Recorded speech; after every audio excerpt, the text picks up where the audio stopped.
It is so sad to think of teenagers that go missing. They are just starting out their young lives with so many hopes, dreams, and plans, and then out of nowhere, their lives are over, cut short by a senseless tragedy or a completely unknown act of violence where the person responsible never has to pay for their crime. Their families and friends are left to grieve and wonder what happened to them and where they are.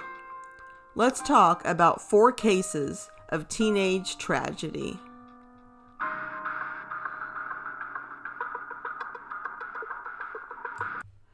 The first disappearance we're going to talk about is Wendy Louise Felton. She was 16 years old and lived at 6620 South Meridian Street in Marion, Indiana. She was a student at the Mississinawa High School in nearby Gas City, Indiana. On Thursday, June 4th, 1987, Wendy's 18-year-old sister Julie drove their parents to the Indianapolis airport to catch a flight for a business trip to Jacksonville, Florida. Wendy decided to stay home. They left at about 2:30 p.m. When Julie arrived back home around 6 p.m., she was then supposed to take Wendy to their grandparents' home in Marion, where she would spend the weekend. However, when she returned home, Wendy was gone. Nothing else was missing from the home, and Wendy's purse and favorite sneakers were still in her room. Julie and her older siblings, Douglas and Robin, would search for Wendy, but there was no trace of her. They phoned the police, as well as her parents, Russ and June Felton, and they would fly back the next morning to help search for their daughter. Friends of Wendy's would also help in the search and made up about 75 posters that they would put all around Grant County. Wendy's father said that a rumor circulated a few weeks later that Wendy was found, so some of the posters were mistakenly taken down. But Wendy was still missing, so her father would ask that the posters be hung back up. A reward fund was quickly set up as authorities and her family and friends continued to search. There was some thought at first that Wendy ran away. This was theorized because there appeared to be no signs of a struggle at home and she had no known enemies. It also appeared that a suitcase and some clothes had been taken, and they said if she were abducted, chances are the perpetrator wouldn't take the time to let her pack a suitcase. There was an article from about a month after her disappearance where her parents seemed to accept that their daughter was missing because she chose to leave, even though they didn't notice her acting any differently before she disappeared. But it seemed the more time that went on with no trace of Wendy and the suspicious circumstances of her disappearance, the more police thought foul play may have been involved. Despite everyone's efforts, there seemed to have been no new information on this disappearance or any new developments. Police are still willing to investigate this case and even put out an appeal in 2024 for anyone to come forward with information, but sadly, Wendy is still missing. Now we're going to talk about another teenager that went missing 6 years later, but just a few miles from where Wendy Felton was last known to be. Tricia Reitler was a 19-year-old freshman psychology major at Indiana Wesleyan University, also referred to as IWU, in Marion, Indiana. She was said to be an excellent student. On Monday night, March 29, 1993, she was writing a term paper in her dorm at Bowman Hall. Around 8 p.m., she wanted to take a break, so she walked to the Marsh supermarket at 4512 South Adams Street, which was only about a half a mile from campus. She had invited her roommate Belinda to go with her, but she declined. She purchased a Diet Faygo root beer and a Family Circle magazine and then headed back towards the campus. She left the store around 8:15 p.m. and was last seen walking by the Reliable drugstore at 4515 South Adams. Police believe she was last seen around 8:30 p.m. that night. But after that sighting, Tricia was never seen again. She was reported missing that night at 12:15 a.m. Police would then start searching. They would soon find a clue, but it was a very disturbing one. On Wednesday morning, less than 2 days after her disappearance, police would find Tricia's jeans, shirt, and shoes in the grass between Center Elementary School at 4415 South Nebraska and the Seabold Pool about 40 feet from the street near where she was last seen. A clerk at the Marsh supermarket, as well as her friends, would identify the clothing as what they had seen Tricia wearing the night she disappeared. There were grass stains on the knees and torn pockets. There was also blood on the clothing. A rather disturbing possible theory that has been mentioned is that the morning after Tricia disappeared, workers poured the footers for a major expansion to the IWU Student Center. The theory being that Tricia had been placed there before the concrete was poured. It doesn't appear that the police actually started a comprehensive search for her until about 24 hours after she was discovered missing, so they can't really discount that theory completely. However, they did bring cadaver dogs to the construction site soon after, but nothing came of it. There was a report of a scream heard at around 8:40 p.m. that night. Several witnesses would also report that a pickup basketball game was going on around Center Elementary School around 8 p.m. that night. The court is right next to where her clothes would later be found.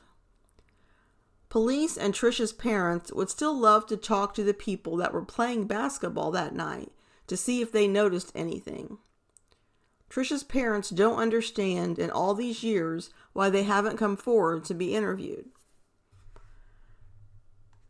A few weeks after the disappearance, 150 volunteers would help search the surrounding area where Tricia last was and where her clothes were found.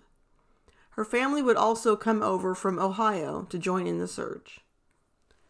There were posters hung, aerial searches, and a reward fund set up. The family was humbled and grateful by all the help from the community. Then in November of 1993, Tricia's family and friends collectively held their breath as police reported that a farmer had found human remains in a field near the town of Perrysville, which was in western Indiana near the Illinois border and about 130 miles from Marion. Preliminary tests indicated that it was a female and thought to be 18 or 19 years of age. Testing would be done to see if they could belong to Tricia. Shortly after, by comparing dental records, it was revealed that the remains did not belong to Tricia. Fingerprint analysis would eventually confirm that the remains belonged to Jessica Roach, a 15-year-old girl from Georgetown, Illinois, who had disappeared while riding her bike on September 20th of 1993. The parents of Tricia Reitler, although still wanting to find their daughter alive, of course, decided in May of 1993 to buy a headstone and a plot at Sunset Memorial Park in her hometown of Olmsted, Ohio. They were adamant that they had not lost hope, but thought it would be better to be prepared and have those things out of the way in case their daughter was found deceased. They said they hoped they never had to use them. The years would go by and their daughter was never found. Her parents would eventually plant a tree and put up a memorial plaque to remember their daughter near the area where her clothes were found after she disappeared. The plaque was inscribed with the touching verse, "If I had a flower for every time I thought of you, I'd walk in my garden forever." There was, at one time anyway, a suspect in Tricia's disappearance named Tony Searcy. He attended IWU, and his girlfriend at the time worked in the cafeteria at IWU with Tricia. Tony had spoken to Tricia before and seemed to insert himself into the investigation at first. Police would say that he failed 2 polygraphs, and Searcy went to the hospital the night Tricia went missing with a possible hernia. But police could not find any type of evidence to link him to her disappearance. There have been 2 other names mentioned as possible suspects in the disappearance of both Wendy Felton and Tricia Reitler. Police have considered if the same perpetrator could have taken both teenagers because of the similarities of the crime, and both occurred in the same town. They are Donald Grenier and Larry Hall.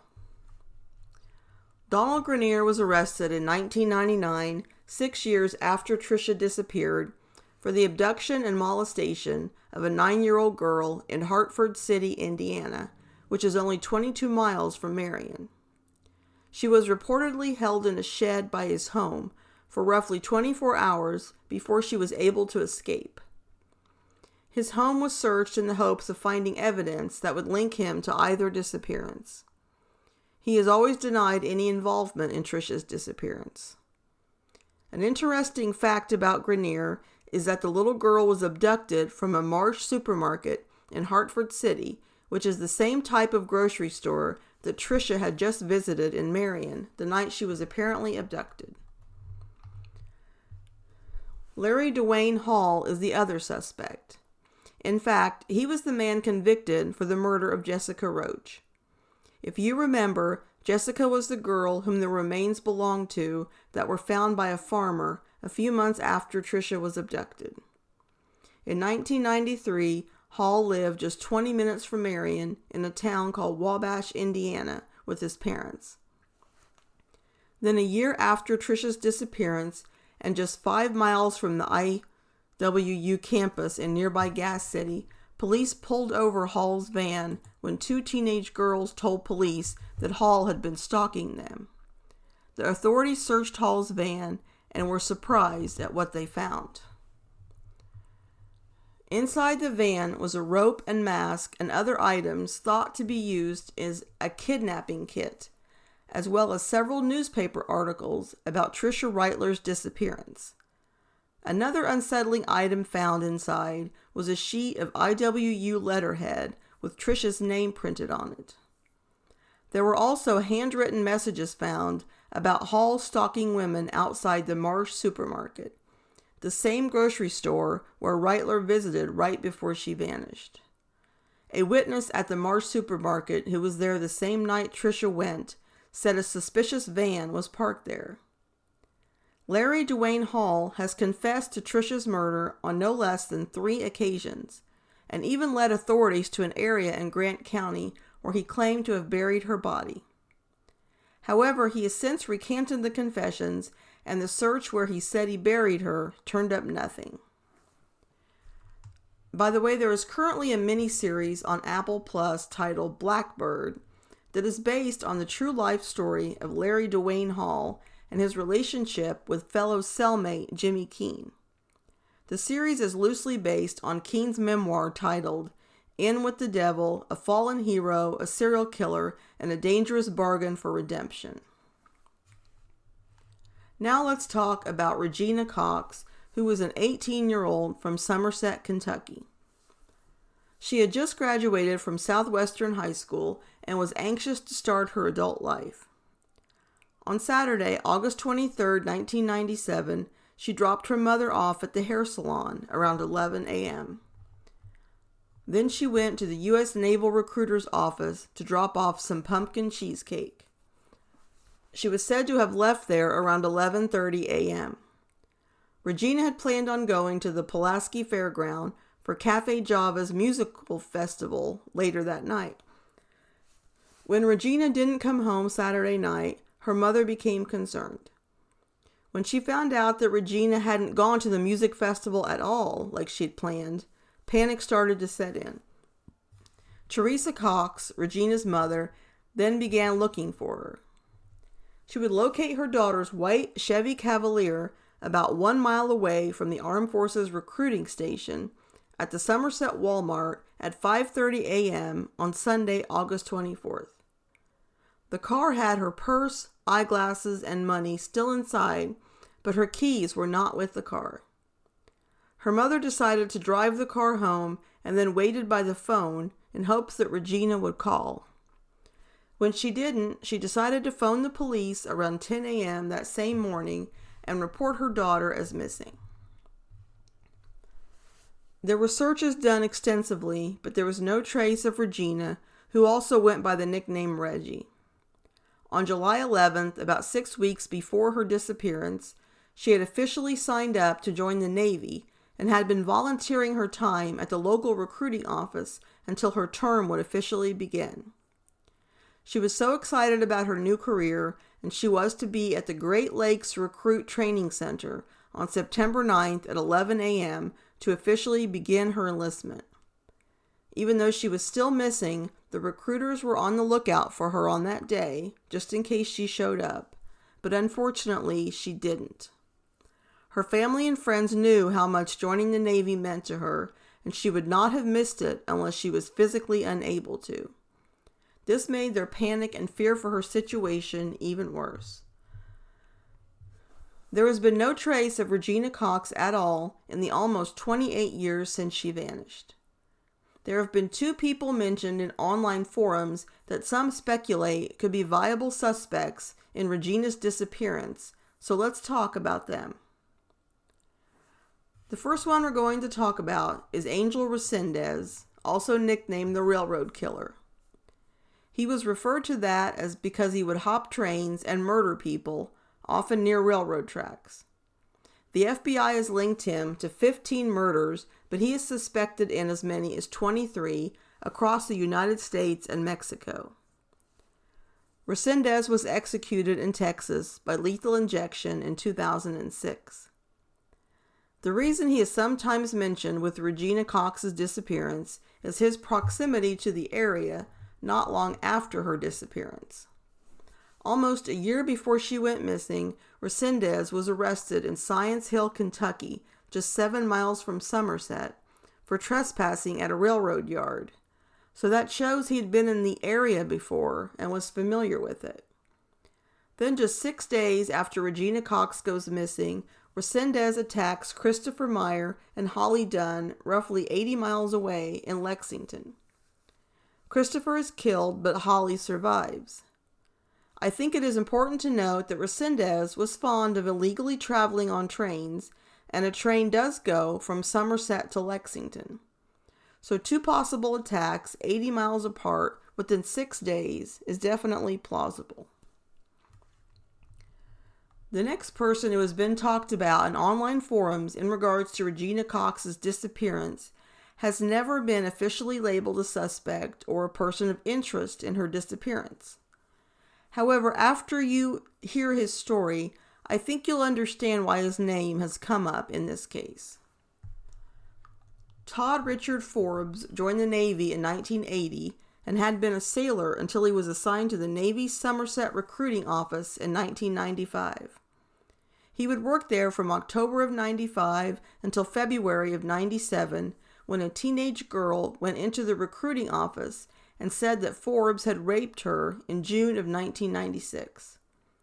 A second teenager, who did not know the first teenager, would come forward in May of 97 to say that Forbes had raped her in October of 96. After the allegations, Forbes was moved to administrative duty. Both victims would give similar accounts, saying that Todd Forbes would drive them around for hours and then stop at a remote area and rape them. Neither female ended up joining the Navy. There would be 4 teenage girls in all who would eventually come forward with similar stories. They also claimed that Forbes, who was married at the time, had instructed them to not say anything to investigators.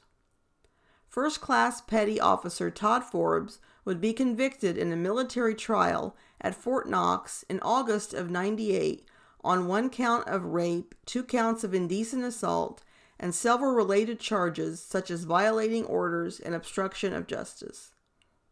He would be sentenced to 15 years in Leavenworth and given a dishonorable discharge from the military. But that isn't the end of his legal story. Todd Forbes' lawyer would appeal the verdict. Forbes did not testify at his original trial, and his defense counsel had requested that the judge not include the usual instruction to the jury to not attach any negative attribute to the fact that Forbes did not testify. The judge did consider the request, but chose to give the instruction anyway. He would later apologize to the defense. In November of 2004, the Military Appeals Court would set aside the decision and the sentence on the basis that the judge giving the jury that instruction may have highlighted the fact that Forbes chose not to testify. He would then be retried in April of 2006. In the second trial, the defense would call one of Forbes' accuser's ex-husband to the stand. He claimed that his ex-wife told him that Forbes did not rape her, and she stated that she framed him so she could file a Federal Tort Claims Act suit. The suit was subsequently filed, but was dismissed. If you're curious, the Federal Tort Claims Act, referred to as FTCA, is when the federal government acts as a self-insurer and recognizes liability for the negligent or wrongful acts or omissions of its employees. Forbes would end up being acquitted in his second trial. In 2007, Forbes filed a lawsuit with the U.S. Court of Federal Claims for back pay and other allowances. A year later, he would receive a settlement of $220,000.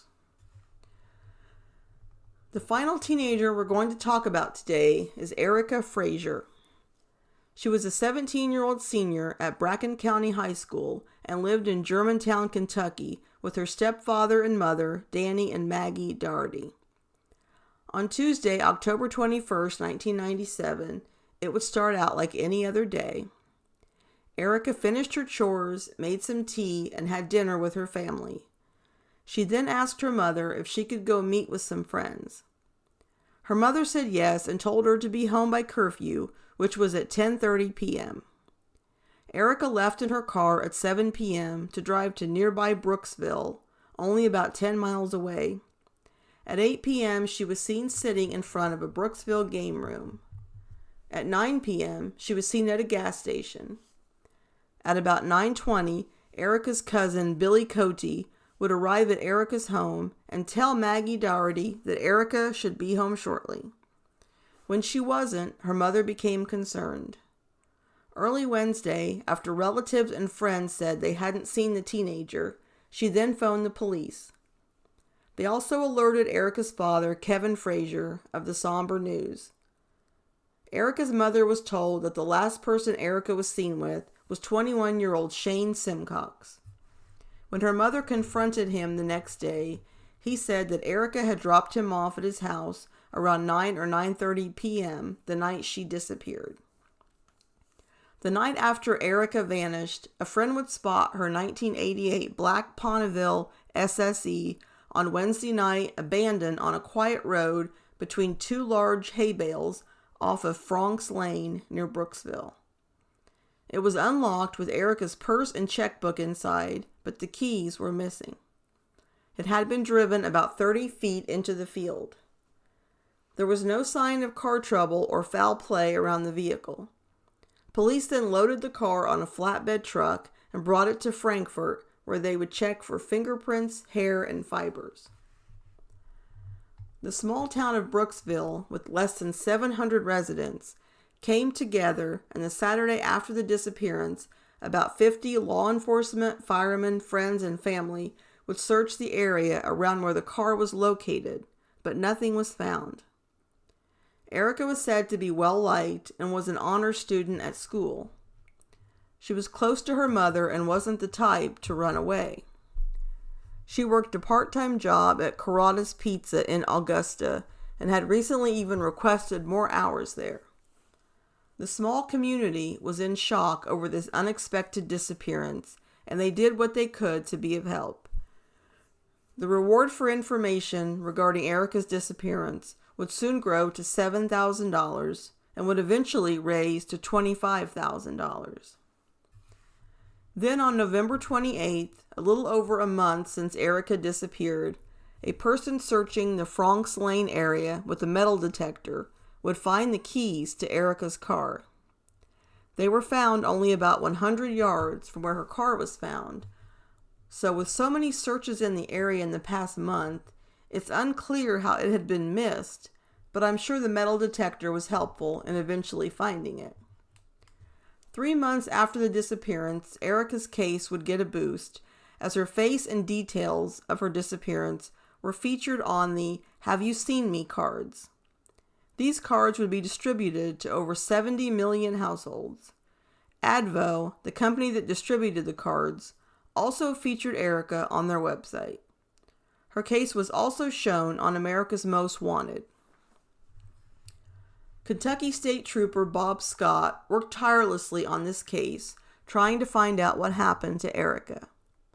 Right after the disappearance, he would sit in the exact spot where her car was found at night and stop every car and ask if they were in the area or saw anything noteworthy that night. He met with every girl in the junior high and high school, asking them if they knew Erica and if they had any ideas about what happened. He did say in an article from March of '98 that Shane Simcox, the last person known to be with her, had refused a polygraph test and was currently in jail on an unrelated charge. It would say in a newspaper article that people had noticed that Erica seemed to be hanging out with a rough crowd before her disappearance. The high school Erica was attending when she vanished never forgot about her. At the senior prom, everyone there would get a keychain with her picture in it. She would have a page dedicated to her in the yearbook. Then, more than 7 months after her disappearance, Erica's class would graduate without her. In remembering her, they donated a plaque to the school in her honor. They also put a cap and gown signifying Erica on an empty chair along with a white rose during the graduation ceremony. The classmates would also sign a stuffed hound and give it to her mother Maggie, who was touched that her daughter was still remembered by her graduating class. Then, unfortunately, as is often the case, self-proclaimed psychic Sylvia Browne would chime in. She appeared on the Montel Williams show on an episode along with Erica's mother and told the investigators where they could find the missing girl. She claimed that she was in a nearby lake. Not wanting to ignore the tip and stating that they will follow all leads, no matter how trivial, about 25 law enforcement officials would search Perry Poe Lake close to Brooksville. They never found anything, and their subsequent calls to Sylvia Browne were not returned.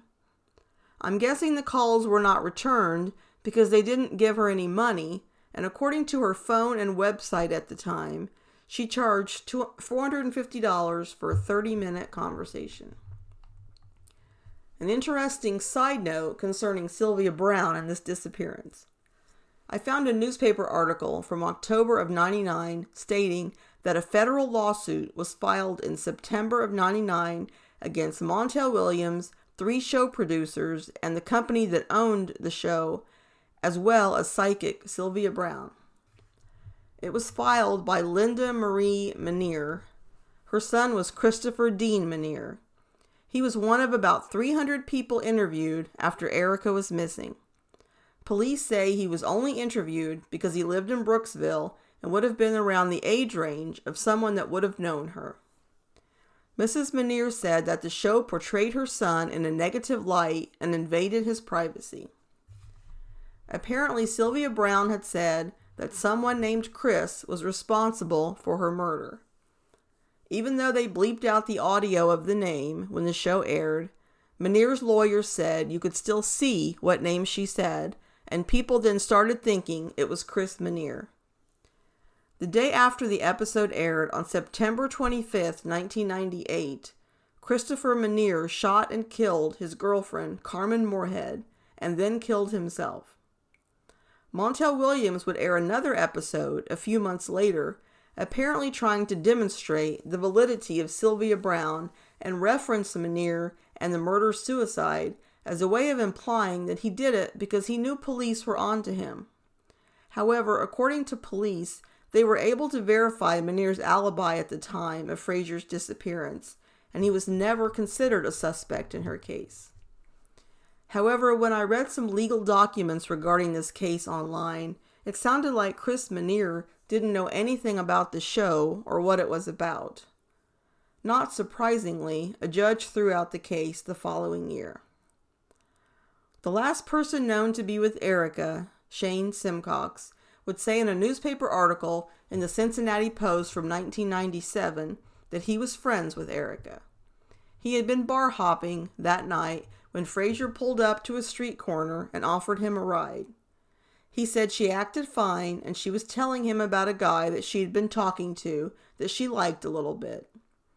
He said they rode around for about 15 minutes and she dropped him off at his house around 9 p.m. and that was the last time he saw her.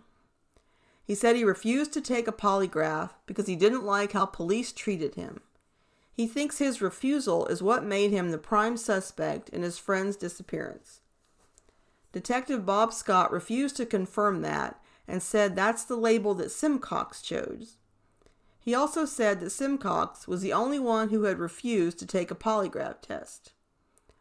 Later that year, Simcox would be sentenced to 15 years in prison on 3 unrelated charges, such as criminal possession of a forged instrument involving checks and custodial interference. Unfortunately, there have been no leads or developments in Erica's case in many years.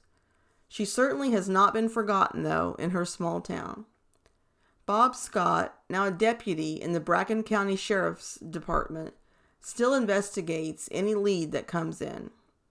He said he has a much better idea of what happened that night now, thanks to everything they've learned. Sadly, Erica's mother would pass away from cancer in 2012, and her father died in 2016 without having the answers that had haunted them for many years about what happened to their daughter that night. Okay, now it's time for my thoughts on these 4 cases. As far as Wendy Felton, I don't really believe that she ran away. Nothing was ever mentioned about any problems she was having or a past history of it. Wendy was well liked by everyone. There was even a page dedicated in the school yearbook to her. Perhaps she went outside to do something and was grabbed. The only thing that was strange was the mention of a suitcase and clothes that went missing. No one ever mentioned anything later about them being mistaken about that, so it is a curious clue. One thing I did consider was that even though her sister Julie was going to drop her off that day at her grandparents', could Wendy have thrown some clothes in a suitcase and decided to go earlier? She could have taken off walking there or had someone pick her up to take her and then met with foul play before she could get there. Or, judging by how far away her grandparents' house was, perhaps she decided to walk there and someone stopped and grabbed her. I don't know if Wendy leaving on her own to go there is a possibility, but it might explain why some clothing in a suitcase would be missing along with Wendy. I know he has been mentioned as a suspect, but without knowing any of the circumstances around Wendy disappearing, it's hard to pin this on either Grenier or Hall. We don't know if Wendy was perhaps taken from her home and if she was with someone she knew. However, if she was outside or trying to get to her parents' house, then a stronger case could be made for one of those 2 to abduct her. Add to that there is no type of evidence at all that would help point to one of them being responsible. As far as Tricia Reitler, I definitely think her disappearance was a random act of violence, as well as a crime of opportunity. I don't really see her specifically being targeted, as from what I understand, many people from the college would walk to that store at all hours of the day and night. I did, however, read that Tricia was a runner and had actually gone on a run 2 times the day she went missing. Could someone have seen her running prior and was keeping tabs on her? Her clothes and shoes being found nearby less than 2 days later sadly tells me she was probably killed not long after she left the supermarket that night. Part of me thinks that Tony Searcy could be a possibility.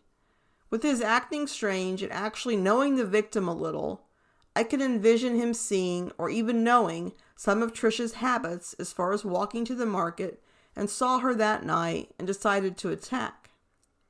However, I don't think he's the most likely candidate. He said that it was more his demeanor that caused him to flunk both polygraphs, and even though he has been jailed for theft on more than one occasion, I didn't get the impression that he was a predator who would attack someone near where several people were and probably even knew who he was, and be able to hide a body for all of these years.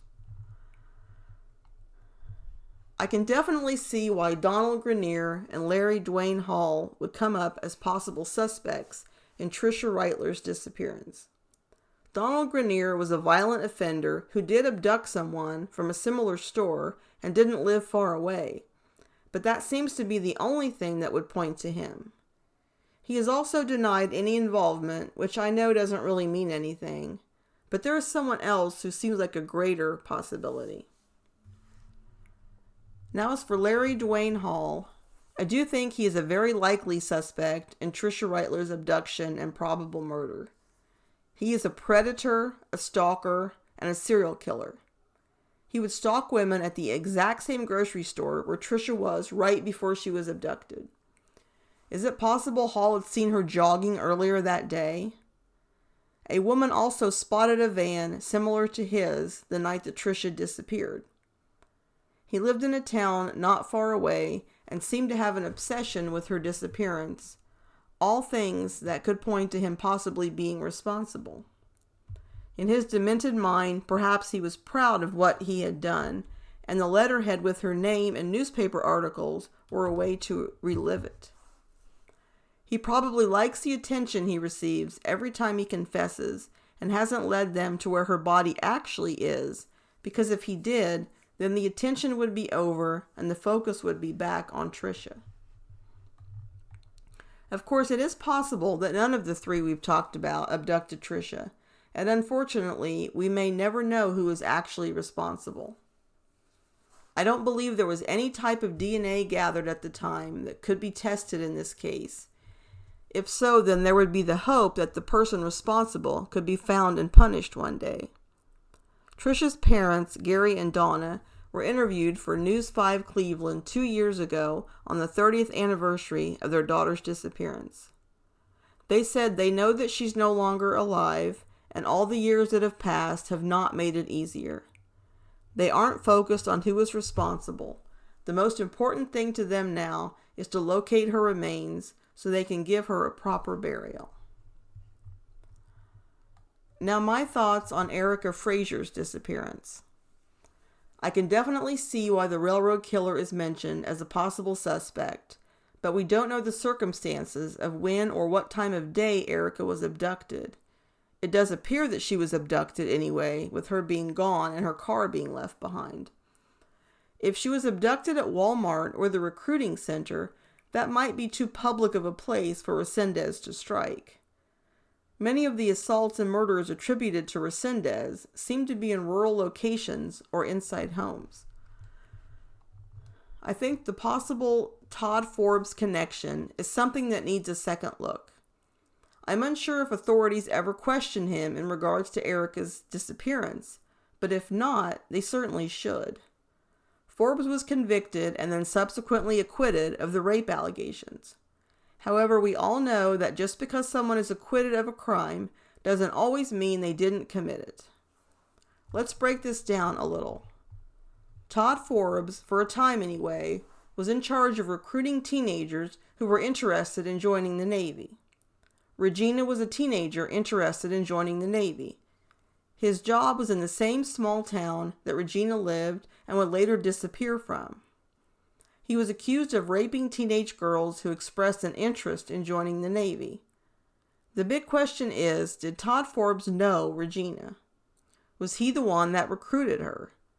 He was put on administrative leave before she went missing, but could that mean he was still based in the Somerset office? If he was, it was mentioned in an article that Erica had been volunteering at the local office. So if Todd was still working out of there, that could have put them both together. Add to that the fact that the last place Erica was known to be was the recruiting office. If Todd was still working in the Somerset office, was he working the morning Erica came in before she disappeared? I just think that with the similarities and Forbes' past accusations, this possibility deserves to be investigated if it hasn't been. It appears as though Erica's abduction happened during the day. Well, before the concert was to begin anyway. Plus, her car was found in a busy parking lot. I am curious if anyone spotted Wendy near her car at Walmart or spotted anyone else near it for that matter. Also, we don't know if Wendy drove her car there or if someone else did. Another question would be, did Walmart have surveillance cameras for that parking lot in 1997? It seems that there are so many unanswered questions in this disappearance that, if we knew, might help us better come up with a solid theory. My opinion on Erica Fraysure was a little bit easier to formulate. I think that Shane Simcox is the most likely suspect in this case. His story has changed in just the few accounts I've read concerning what happened that night. He has said that Erica picked him up at home and also said that she picked him up from a street corner. He claims they rode around while she talked to him about a guy that she liked. I don't really believe that. He also refused the polygraph with the flimsy excuse. Simcox has been described by his former classmates as a mean bully. I say former classmates because he was actually expelled from high school for threatening to kill one of the teachers and her daughter. I'm guessing that Shane was one of the rough crowd of people that Erica had been hanging out with. The most plausible theory, in my opinion, is that Shane wanted more than just a friendship that night, and when he tried to pursue that, Erica refused. He got angry and injured her, causing her death, and then panicked and hit her body and left her car on a rural road. I would not be surprised if her remains are still not far from where the car was. Considering the last person Erica was known to be with before she disappeared was an expelled bully with a criminal record who changed his story and refused a polygraph, I don't think it's a far stretch for him to be the prime suspect. So there you have 4 cases of teenage girls that disappeared into thin air. Law enforcement, their friends, and loved ones have done everything in their power to try to find them for many years now. But the answers to what happened to them and where they are have remained elusive. Older missing persons cases are being solved frequently these days, it seems, which is great. I certainly hope that we can add these 4 to the list one day and finally find out what happened to these young girls that turned into a teenage tragedy.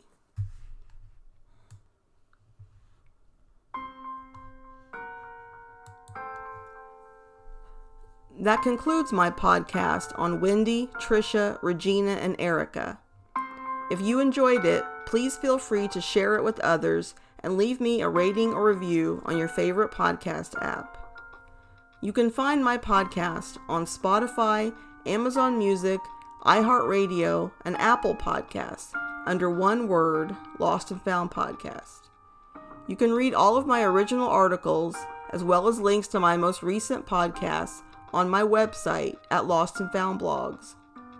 I have social media pages on Facebook, X, and Instagram under Lost and Found Blogs. I also have a Patreon channel with podcasts and articles on lesser-known missing persons cases that you should check out. It is listed under Lost and Found Podcast. You can reach me via email at lostandfoundpodcast@yahoo. And remember that cold cases stay cold because their story stops getting told.